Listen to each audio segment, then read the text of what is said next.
As we witness the Middle East changing with a change in world order, a major development is in store. US and Iran are set to start negotiating on a new nuclear deal. It's been 10 years since the first deal, that's the JCPOA, was signed, and the world has changed and how. It seems like the demands have changed as well. To discuss this and so much more, we at HT are being joined by Sina Toossi, a writer and researcher who has been looking at the US foreign policy for the Middle East very closely over the years. He is currently a senior non resident fellow at the Center for International Policy. Mr. Toossi, thank you so much for taking out time to speak with me. Thank you for having me. So, we are going to see negotiations start between Washington and Tehran this week. But from the word go, there are already disagreements as to if it will be a one on one discussion or if Oman will play as the mediator. How are you looking at that? Yeah, so these negotiations are starting in a context where we had Trump get elected saying he wants to make a deal with Iran. He claimed that he could strike a deal very quickly, and Trump is, of course, as you said, the president who left the original nuclear deal and imposed a maximum pressure campaign on Iran in his first term, which was marked by severe economic sanctions. Now we saw leading up to these negotiations that seem to they're going to be starting soon. Trump actually reimposed these sanctions in a presidential memo in February. And after he passed this memo and he imposed these new sanctions again. Iran at that point became much more, it pulled back. Iran's supreme leader said that direct negotiations are ruled out, and Iran became much more hardline in its positioning. And it said it's not going to negotiate while under threat, while under this escalating pressure. But now it seems like both sides are adopting a more conciliatory stance. We saw that Trump's special envoy to the Middle East, Steve Witkoff, gave an interview a couple weeks ago where he took a much more pragmatic stance towards Iran. He said that they don't have to dismantle their whole nuclear program. They only have to verify the peaceful nature of it. This was what he kind of implied in his comments. And so now it seems like the grounds have been created for these new round of negotiations at Oman, which Trump said would start this Saturday. But Trump notably said they would be direct negotiations. The Iranians are still saying it'll be indirect, but ultimately, I think we're going to have a high level delegation with the Iranian foreign minister in Oman, with Steve Witkoff, Trump's special envoy to the Middle East, there as well. The Omanis will be intermediaries, but it seems like if these talks go well, there might even be some kind of photo op or more direct bilateral engagement, which Trump seems to really want. Yeah, it does seem so. And I want to dwell more into the comments in a bit from now. But also, Trump announced this meeting on Monday. It was later that we learned that there was a back and forth that was going on for weeks between the two sides, as any meeting sees. And as I said, before we speak about what's to come next, Mr. Tusi, speak to us about the optics of it. Israeli Prime Minister Benjamin Netanyahu was sitting inches away from Trump. Why did the US president choose this specific moment to break the news? Yeah, it's very significant. Israel under Netanyahu has been the staunchest opponent of the previous nuclear deal with Iran, was a staunch supporter of the maximum pressure campaign, and has, for years, Netanyahu especially has pushed for a much harder line U.S. approach towards Iran to isolate it and get a U.S. Military strikes against Iran's nuclear facilities. So Netanyahu really entered this meeting with a number of demands on his wish list. So what he promoted this idea of a Libya style deal with Iran, and Libya, as we know, under Muammar Gaddafi, the former leader of Libya, agreed to dismantle its entire nuclear program. And after that, during the Arab Spring, he was toppled, and NATO-led invasion ultimately resulted in the end of his regime. So it's not really an incentive for the Iranians. And Trump had previously been very opposed to John Bolton saying that he wanted a Libyan style solution to North Korea. So Netanyahu entered this meeting with these kind of maximalist demands on Iran, really trying to, I would argue, get Trump to rule out diplomacy and move towards military confrontation. But Trump, I think, much to Netanyahu's consternation, in the meeting with Netanyahu, announced direct talks with Iran, and also on a number of other issues that Israel cares about, like Turkish influence in Syria, the Gaza war, the tariff issue, the tariffs on Israel as well. That Trump seemed to hold his line and not give in to what Netanyahu wants. He said he wants Trump has a good relationship with Erdogan, that Israel has to be reasonable, and that the tariffs, he didn't commit to lifting the tariffs on Israel either. Yeah, that seems to be the messaging there. Also, when it comes to the nuclear deal, how different is the draft going to look when we compare it with the 2015 JCPOA? How much, uh, given that the Middle East has changed so much in the last 10 years, how much different is it going to be? So that's the key question. The nuclear deal negotiated under Obama had 15 to 30 years of stringent restrictions on Iran's nuclear program. Uh, but some of the most intense restrictions were due to expire 10 years after it was reached. So actually, this upcoming October is when the United Nations sanctions on Iran are due to expire. But in this past 10 years, since Trump left the nuclear deal, Iran has significantly expanded its nuclear program. It has much higher stockpiles of enriched uranium. It's much closer to nuclear weapons capability. And most experts estimate that if Iran made the decision to weaponize its nuclear program, it basically needs only a couple of weeks to amass enough fissile material to have a nuclear bomb. So Iran actually has more leverage with its nuclear program than it did 10 years ago. Its program is more advanced, the knowledge, the more advanced centrifuges. So the US getting what it got in 2015 is going to be much harder in terms of one of the key aspects of the nuclear deal was that Iran's so-called breakout time, the time it needs to build a nuclear weapon, was estimated to have reached 1 year under the nuclear deal. But now it seems like most experts believe that at best the US can get maybe a couple months or at most 6 months. So it seems like the deal, for various kind of just facts on the ground and Iran's knowledge regarding the nuclear energy and the nuclear fuel cycle, that the deal may not be as strong, but on the technical terms, but what the US can get is most likely much more intrusive inspections and potentially certain concessions on Iran in the region. It's kind of support for various armed groups within the region, but that remains to be seen, and it's going to be a very tough negotiations in any case. All right, Mr. Joshi, just to get it out of the way, what you're suggesting is that Iran does not have a nuclear weapon at this moment? Yeah, so this is something that has been confirmed repeatedly by U.S. Intelligence estimates as well. Most recently, the Director of National Intelligence in the U.S., Tulsi Gabbard, in a hearing in Congress, recon, reasserted that Iran does not has not engaged in weaponization activities. That Iran, since 2000, in 2003, up until 2003, Iran had been engaging in weaponization research and had taken certain technical moves in that direction. But after 2003, US intelligence continues to maintain that Iran suspended its weaponization program in 2003. And since then, we've been in this kind of process where Iran has expanded its nuclear infrastructure, its fuel cycle capabilities, but it has not taken the steps necessary to weaponize it and move towards weapons grade uranium or build a nuclear warhead. All right, keeping all of this in context, then what do you make of Trump already threatening Iran that it will be in quote unquote great danger if the negotiations fall through, even before the negotiations have begun? So this seems to be Trump's negotiating style. And as we saw in his first term, as he laid out in his book, The Art of the Deal, Trump really, when he enters negotiations, and you can also see this with the tariffs and other issues, that it seems like he likes to really take things to the brink, that he threatens fire and fury like he did against North Korea in his first term, where he has very bombastic rhetoric that he's going to attack, he's going to wipe them out, the consequences will be very high. But then at the end of the day, he seeks a deal. And that deal might actually not be some very one-sided deal.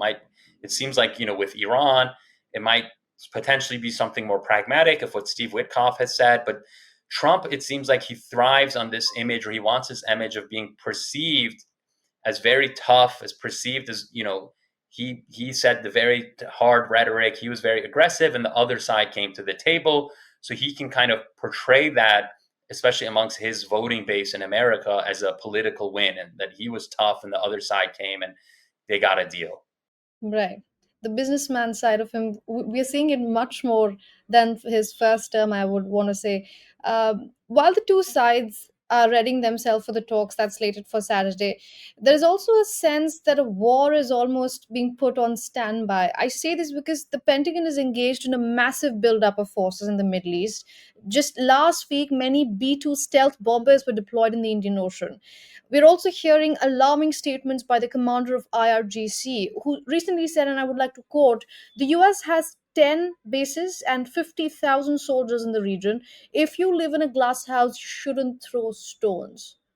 Is a war on the horizon, Mr. Tusi? So war would be, by all accounts, very disastrous for all sides. That Iran does have significant military capabilities. It's not like Iraq in 2003. Iran, as we saw in their confrontations with Israel over the past week, has a very quite sophisticated ballistic missile and drone uh, capabilities, and it could really create a cost for the United States in the event of a U.S. or Israel military attack on Iran. With that said, we are seeing this military buildup in the region. I think this is also not mutually exclusive with Trump wanting a deal and not wanting military strikes. That this military buildup seems to be, I would argue, more about creating leverage against Iran ahead of negotiations, seeming creating a more this tough image for Trump and trying to lend credibility to this idea that if negotiations fall through, they will do military strikes. But I don't see the military option as that credible. That we've seen that even if the U.S. or Israel attack Iran, the nuclear program is very dispersed around the country. It comprises of thousands of people. Most estimates say that even if they did attack Iran, it would only set back the nuclear program by at most 1 year, and even that is, questionable. And it's Iran will most likely use an attack against it as justification to dash for the bomb at that point, and that's what senior Iranian officials have said in recent weeks.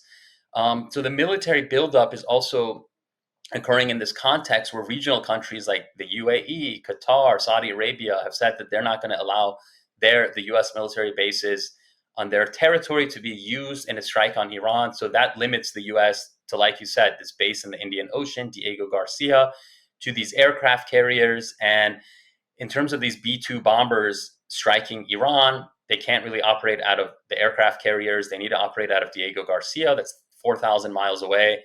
So it's going to be very limiting if the US can't use the regional bases as well. So the military option is ultimately not that credible.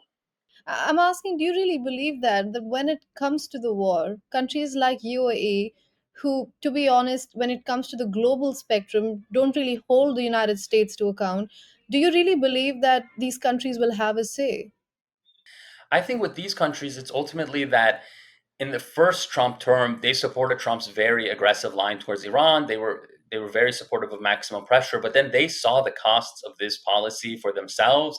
That in Trump's first term, there were attacks on oil tankers in the UAE. There were attacks on Saudi Aramco, and the U.S. ultimately did not come to fight for them or to provide for their security and guarantee their security. So they saw that they are very vulnerable in the event of a war with Iran, that their economies, especially the UAE, rely on foreign investments, that investors get nervous, there's capital flight. And so they have really pivoted to normalization with Iran, that Saudi Arabia normalized ties with Iran in 2023, that the UAE has become much more conciliatory towards Iran. They actually helped mediate this kind of move towards negotiations by taking Trump's letter to Tehran. So when it comes to them supporting a US military attack on Iran, I think that given the costs it would have for them, I do take it seriously that they say they will not allow the US to use their territory because they don't want Iran to retaliate against them, which could be very destructive towards their economies. All right, Mr. Tusi, I want to go back to a point you made earlier that Iran seems to be in a much better position when it comes to negotiations than it was in 2015 when JCPOA was signed under then US President Barack Obama. But I also want to bring in geopolitics here, which wasn't at this much scale at play in 2015 than it is today. For example, Iran's axis of resistance, if we talk about Hamas and Hezbollah's top leadership has seen pretty damning effects when it comes to its war against Israel. Houthis are, in a way, controlling the Red Sea, but at the same time, it's under massive airstrikes from the United States. Iran itself has seen multiple airstrikes from Israel in the past 12 months. So, when you put all of that in context, you really think Iran is still at a better position when it comes to negotiations. So Iran, in terms of its nuclear program and the leverage that its nuclear program gives it in these negotiations, which is its key bargaining chip, that is in a stronger position just in terms of its amount of, highly enriched uranium, the kind of sophistication of the program, the number of advanced centrifuges. It is in a much kind of more capable position and much closer to weaponization than it was in 2013 to 15 when the nuclear negotiations originally happened under Obama. But as you said, geopolitically, the situation is much more tenuous for Iran, as well as I would argue economically. The domestic economy continues to be in a very difficult situation. With respect to Iran's kind of regional allies and this so-called resistance axis, yes, Hamas has certainly taken very heavy blows. Hezbollah has taken heavy blows. The Houthis are now under, again, American attack. But, from the Iranian vantage point, it still views its core kind of means of creating a cost for its adversaries if they attack them as its own ballistic missile program, as its own drone program, and the residual capabilities of Hezbollah and the Houthis, especially, and also in Iraq, its allied militias. That kind of the geopolitical aspect of Iran's kind of negotiating power is weaker, I would argue, but is also, I think, it's overstated how much Iran's kind of regional influence or regional power is diminished. As you said, the Houthis are continuing their Red Sea attacks. And to the extent that the US is bombing them, it also shows the kind of futility of a military solution against an entrenched organization like the Houthis or even Hezbollah in Lebanon, which was continuing to fire missiles against Israel up until the last days before the ceasefire last November. So the regional situation is very volatile. I think it is more at the brink of war than it was in 2015, which I think Trump, given that he doesn't want a war, this kind of very volatile regional situation plays into wanting a deal as opposed to the opposite. So then, are you saying that the axis of resistance might not even come up on Saturday? Because, as a matter of fact, Iran has said that they don't want to talk anything non-nuclear, but Trump has maintained that they want to go beyond. Yes, so Iran has very strictly emphasized that they're only going to negotiate on the nuclear issue. I do think it is unlikely that explicitly Iran's support to these various groups in the region will come up in these negotiations, but there have been maybe some tacit understandings, and we see that militias in Iraq have paused their attacks, that the Houthis, depending on how Trump can will approach the Gaza ceasefire, approach continuing this military escalation against the Houthis. There is room for a ceasefire there, but if the idea is that Iran moves to end all support against for these organizations, or that these organizations will somehow dissolve themselves, they are ultimately independent organizations, especially the Houthis. They represent a large constituency in Yemen, or Hezbollah represents a large constituency in Lebanon, for example. So these organizations will continue in any case. But I think at the time being, Iran is very insistent that the negotiations will be only on nuclear, and the direction of the regional conflicts, I think, will inform how Iran ultimately takes a conciliatory approach with these organizations and getting them to dial back their attacks or getting them to escalate their attacks. All right, Mr. Tusi, if we could zoom out a little, the kind of foreign policy we are seeing coming out of Washington under President Trump, it's being called protectionist, it's being called selfish, and I want to ask you, especially when it comes to tariffs and everything, we are increasingly seeing that Trump has this policy where he's not willing to spare friends or foe. In a situation like that, where it seems like the US is feeling, if not feeling, is might be made to feel more and more isolated, do you think that's a good thing or a bad thing for Iran? Well, it seems like Trump is really creating this revolutionary moment in America's foreign policy, that really this kind of status quo US grand strategy since World War II, this kind of international order that the US helped build, marked by pursuing free trade and this kind of so-called liberal international order, that Trump is very much against that and he's transforming that. But the alternative seems to be, this idea of America first, prioritizing America above all, like you said, friends and adversaries, and maybe doubling down on America being a strong power in North America and having a more transactional relationship with everyone. So to that extent, if Trump is not pursuing this kind of global hegemony or this global desire for dominance, that could be better for regional powers like Iran to have more flexibility in the region. But ultimately, it seems like Trump wants to play a balancing role in the Middle East, not get dragged into any conflicts, and have like Israel and the Arab states and Iran counterbalance each other.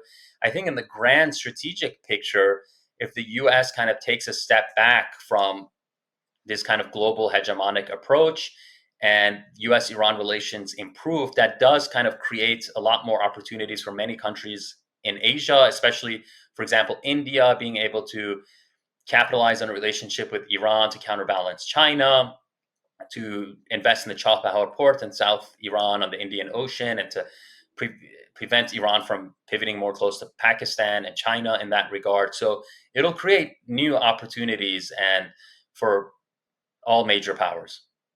All right, Mr. Tosi, thank you so much for your insights. It was a pleasure speaking to you. Thank you so much.